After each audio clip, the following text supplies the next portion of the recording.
ప్రయత్నం చేద్దాం. ఇటు మా ప్రతినిధి మధు అందుబాటులో ఉన్నారు. మధుతో మాట్లాడి తెలుసుకునే ప్రయత్నం చేద్దాం.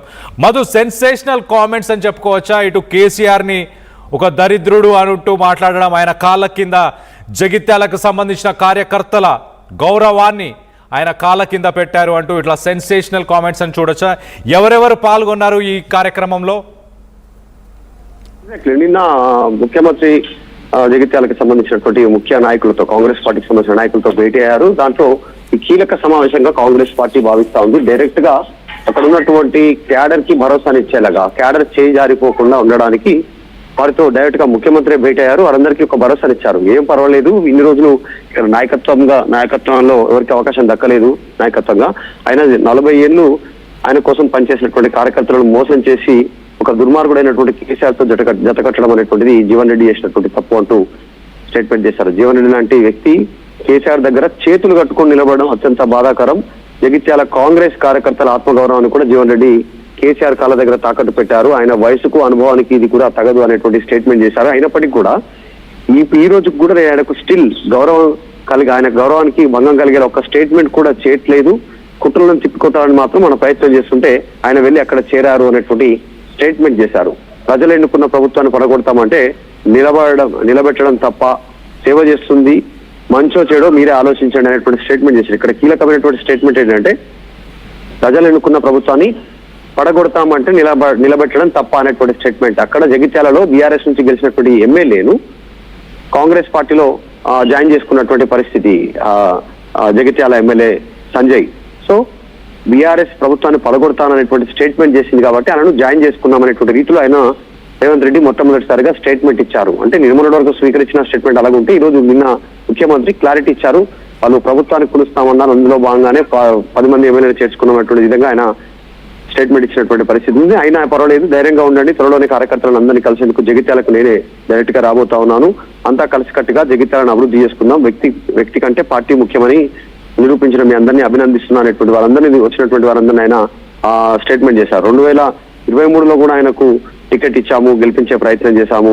పార్లమెంట్ ఎన్నికల్లో ఆయనను కరీంనగర్ నుంచి పోటీ చేయాలని సూచిస్తే ఆయనే నిజామాబాద్ నుంచి పోటీ చేస్తానని పోయారనేటువంటి ఒక కీలక స్టేట్మెంట్ రేవంత్ రెడ్డి చేశారు. గతంలో ఆరోపణలు ఏమొచ్చాయంటే, కళ్యాణ్ జనరల్ గా కావాలనే ధర్మపురి అరవింద్ ను గెలిపించడానికి కాంగ్రెస్ పార్టీ అక్కడ జీవన్ రెడ్డిని పోటీ చేయిస్తా ఉంది, కావాలనేటువంటి స్టేట్మెంట్ చేశారు. అక్కడ మధు యాష్కి అవకాశం ఇవ్వలేదు అనేటువంటి. కానీ ఇక్కడ రివీల్ చేశారు ముఖ్యమంత్రి, కరీంనగర్ నుంచి పోటీ చేయమంటే ఆయన్నే నిజామాబాద్ నుంచి పోటీ చేస్తారని జీవన్ రెడ్డి పోయారు.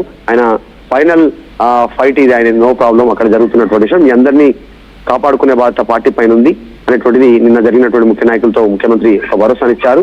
మొత్తానికి జీవన్ రెడ్డికి కాంగ్రెస్ పార్టీ ఏం తక్కువ చేయలేదు అనేటువంటి స్టేట్మెంట్ చేశారు. మొన్న మున్సిపల్ ఎన్నికల్లో కూడా ఆయన చెప్పిన అభ్యర్థులకే టికెట్ ఇచ్చినాం, భవిష్యత్తులో కూడా ఆయనకు, ఆయన కుటుంబ సభ్యులకు మంచి రాజకీయ భవిష్యత్తు ఇస్తామని హామీ ఇచ్చినా కూడా ఆయన తొందరపడి మొండి పట్టుతోటి పార్టీ మారారనేటువంటి స్టేట్మెంట్ చేశారు.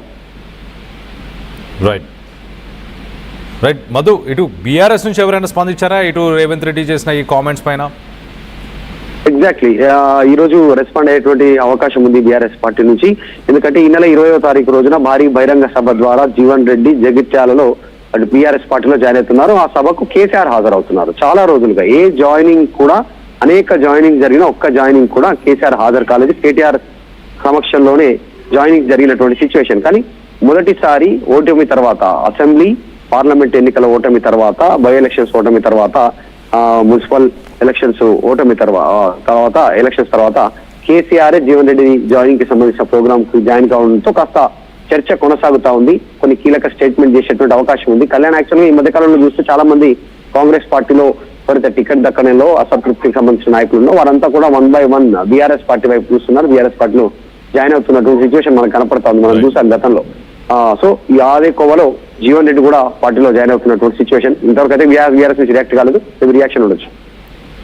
Right Madhu, thanks for the latest updates. మొత్తం మీద ఇటు సీఎం రేవంత్ రెడ్డి జీవన్ రెడ్డిని ఉద్దేశించి సెన్సేషనల్ కామెంట్స్ చేశారు. మున్సిపల్ ఎన్నికల్లో కూడా ఇటు జీవన్ రెడ్డి సూచించిన వారికి టికెట్లు ఇచ్చాము, ఇటు పార్టీ కార్యకర్తలని కలుపుకొని ముందుకు వెళ్ళాలని ఆయనకి గతంలో ఇటు నిజామాబాద్ నుంచి టికెట్ ఇచ్చాము, ఆయన కరీంనగర్ నుంచి పోటీ చేయమన్నా కూడా ఆయన కోరినట్టు నిజామాబాద్ నుంచి టికెట్ ఇచ్చాము, ఆయనకి అలాగే తన ఫ్యామిలీ మెంబర్స్ అందరికీ కూడా పొలిటికల్ కెరియర్కి సంబంధించి హామీ ఇచ్చినా కూడా ఇటు కార్యకర్తలని మోసం చేశాడు, కార్యకర్తల గౌరవాన్ని తీసుకెళ్లి కేసీఆర్ కాళ్ళ దగ్గర పెట్టాడు అంటూ మొత్తానికైతే CM Revanth Reddy sensational comments.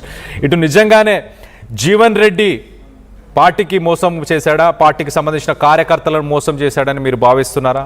దీనికి సంబంధించి మీ అభిప్రాయాలు ఏంటనేది కింద కామెంట్ రూపంలో తెలియపరచండి. అలాగే ఇటు సీఎం రేవంత్ రెడ్డిని ఉద్దేశించి గతంలో కానీ ఇటు జీవన్ రెడ్డి మాట్లాడిన మాటలు ఒక్కసారి ఆయన మాటల్లోనే వినే ప్రయత్నం చేద్దాం. పీ ఫామ్లు ఇవ్వడం అంటే సమర్థులకు ఇస్తారా, ఇప్పుడు సమర్థత లేని వాళ్ళకి ఇస్తారా?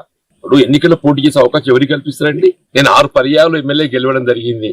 ఒక పర్యాయం 96 ఏదైతుందో ఉమ్మడి ఆంధ్రప్రదేశ్ రాష్ట్రంలో కాంగ్రెస్ పార్టీ కేవలం 26 స్థానాలు అవుట్ ఆఫ్ 294 కలిగి ఉన్నప్పుడు ఏదైతుందో ఐ వన్ విత్ 54,000 మెజారిటీ. మరి ఆనాడు కేసీఆర్ గారు ఏదైతుందో తెలంగాణ రాష్ట్ర ఏర్పాటు ఉద్యమ నాయకుడిగా తెలంగాణ రాష్ట్ర ఏర్పాటు కేంద్ర ప్రభుత్వ ఒత్తిడి తీవ్రటంలో భాగంగా ఏదైతుందో వారు రాజీనామా చేసి పోటీ చేశారు. అప్పుడు ఏదైతుందో కాంగ్రెస్ పార్టీ మరి నన్ను 2 పర్యాయాలు వారితో పోటీ నిలవడానికి అభ్యర్థి ఎంపిక చేయడం జరిగింది. దాని ప్రభావం ఒక విధంగా నేను తెలంగాణను వ్యతిరేకిస్తున్నట్టుగా నేను భావన ఏర్పడి 2009లో నేను ఎన్నికల పరాజయం చూడటం జరిగింది. నాకు 14 పర్యాయాలు బీఫామ్ ఇచ్చిండ్రు. Definitely I feel proud of it. ఏ అభ్యర్థిని కానీ ఎన్నికలు పోటీ చేసే అవకాశం కల్పించడము వారి సమర్థతను బట్టి ఉంటుంది. సమర్థత లేని వారికి ఏదైతుందో ఏ రాజకీయ పార్టీ కూడా అవకాశాలు కల్పిస్తుందని చెప్పి నేను భావిస్తాను. పార్టీ మారడం అనేది బేసిక్ ఏదైతుందో కాంగ్రెస్ పార్టీ ఏదైతున్నదో వాళ్ళు ఎన్నికలు చేసిన వాగ్దానాలు అమలు చేయలేకపోవటము, వాస్తవంగా ఏదైతుందో వీళ్ళ కేసీఆర్ గారి పాలన దశాబ్ద కాలం ఏదైతుందో 2023లో అంతకంటే బెటర్ పాలన ఇస్తామని ఒక భావన అభిప్రాయం కలిగించి అధికారానికి వచ్చినామే. ఇక్కడ వాట్ హ్యాపెండ్ ఎగ్జాక్ట్లీ వీళ్ళు తిరోగమన చర్యగా చెప్పంటే నేను ముఖ్యంగా రైతాంగం వారికి కావాల్సినటువంటి ఒక పెట్టుబడి సదుపాయం సౌకర్యాలు కేసీఆర్ రైతు బంధు